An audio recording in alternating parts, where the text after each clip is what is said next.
Hi folks, this is Glenn Arakawa, the creator of GlennArakawa.com. I did a recent post on my blog page that talked about building a resilient marriage when you're dealing with an autism spectrum disorder in your family. And I would like to suggest a formula for doing that.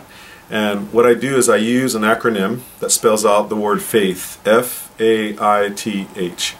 The F stands for focusing on intimacy, focus on intimacy. The A is allow for respite.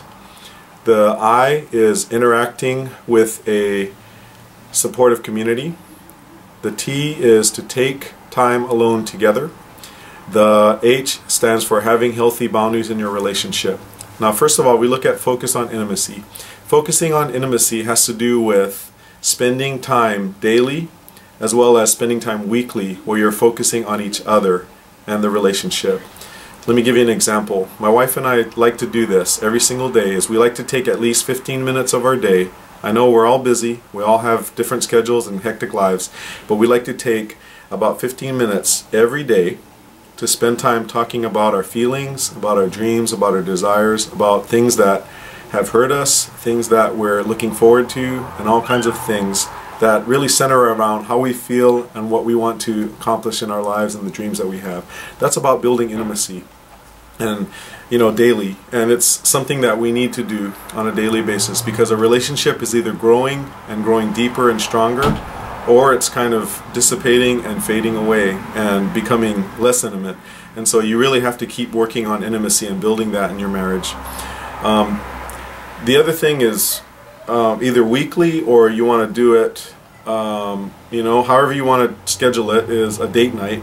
And we strive to have at least 2 date nights a month. And so and it doesn't have to be anything crazy. Basically, you go to a movie, eat dinner out, you get a sitter, you have some time that you can spend going out and doing something fun together. And you can define what that needs to look like for you. The A has to do with allowing for respite. And oftentimes my wife is the one that gets to benefit from this, because she is often the primary caregiver daily that has to deal with my son's needs and has to meet those needs. And so allowing for respite in our family looks like me allowing her to have time for herself. And so whether it be weekly, whether it be a couple of times a month, whether it be a huge chunk of time once every couple of months, whatever it needs to look like in your family, that's what it needs to look like. And so you have to kind of make sure you plan for that, because man, she needs time. She needs time for herself, time to be able to recharge her batteries and to just really kind of spend time doing something that she enjoys and loves. The I stands for interact with the supportive community. The supportive community that we've chosen to interact with is a group called TACA, which stands for Talk About Curing Autism. Is a nationwide group, and they're awesome.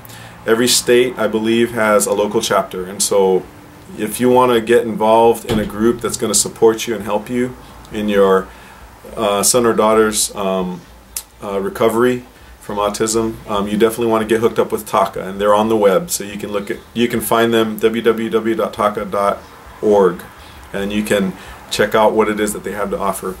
I also have a sister that is dealing with similar problems. She has a couple of sons. Her middle and her youngest son are also struggling and dealing with and in recovery from a autism spectrum disorder, and so she is definitely a great resource to us. The T is take time alone together. I talked about having a date night, and so this definitely is also a component of having a date night as well, but you also want to spend time. It doesn't have to be a crazy big deal. It just needs to be time where you guys can sit down alone without the kids. And sometimes what that looks like for us is we put the kids down at 8 o'clock, and from about 8 to 10:30 is we have time alone together. And with marriage, I mean, there is also a physical component as well. God's made us sexual creatures, and so therefore we need to have and enjoy each other in that way as well, and to take pleasure in each other, and that's a big part of marriage, and that's why we were brought together, is to experience that kind of intimacy and that kind of oneness in life.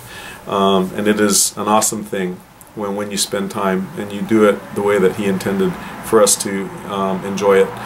And the last thing is, have healthy boundaries in your relationship.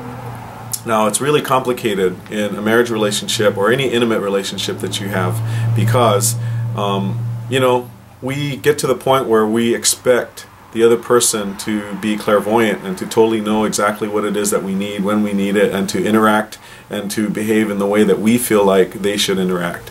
Well, the problem is that that other person that's sitting across the table from you, that's sleeping on the other side of the bed, is a totally independent individual with their own feelings, with their own worldview, their own views, their own personality. And so how we think somebody should be isn't necessarily the way that they're going to be, or they're going to interact, and they're going to treat us, or whatever it is, any given time of the day, any day of the week. And so what we need to realize is that those feelings that we have is exactly that. It's our feelings, and we need to take responsibility for them, and we need to own them, and we need to, you got to own your feelings, you know, just like Dr. Phil says. But that's true. I mean, I can't make a person do anything, and another person cannot make me do anything that I don't want to do. It is by choice that we have feelings. And so when my wife does something and I get upset because of something that she didn't cause me to become upset, but I chose to be upset. You see what I'm saying? That is a responsibility that I need to take for my own actions. And so and so vice versa. If I do something that causes a reaction in my wife that she chooses to become upset at me for, then I become aware that, oh, this is something that bugs her, this is something that ticks her off. Well, then I can make another choice and try something else that has a different result. So you see what I'm saying about boundaries, is that we need to not make somebody else responsibility for our own feelings and make somebody else responsible for our actions. You know, I've heard this this illustration is bitterness and anger is like drinking poison ourselves and hoping somebody else dies. Now, how do you want to live life that way? That is a crazy way to live, you know, and too often I think it destroys so many marriages today, because people want to blame somebody else for their own problems and their own faults and their own deficiencies. And so I want to encourage you, stop that. Stop it in your marriage. Don't allow that kind of poison, don't allow that kind of bitterness to enter into your marriage. Take action today. Apply faith and to strengthen and make your marriage a resilient marriage. It is one of my passions that everyone have as wonderful and as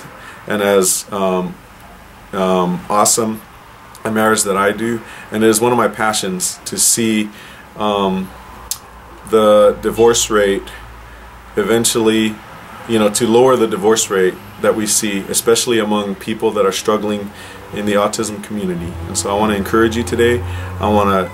I hope that you have received value from this little post that I had and this little talk that I'm doing about marriage. And please leave a comment and let me know if you can think of other strategies that you have found helpful to apply to your marriage. And let's build strong marriages together. Thanks a lot.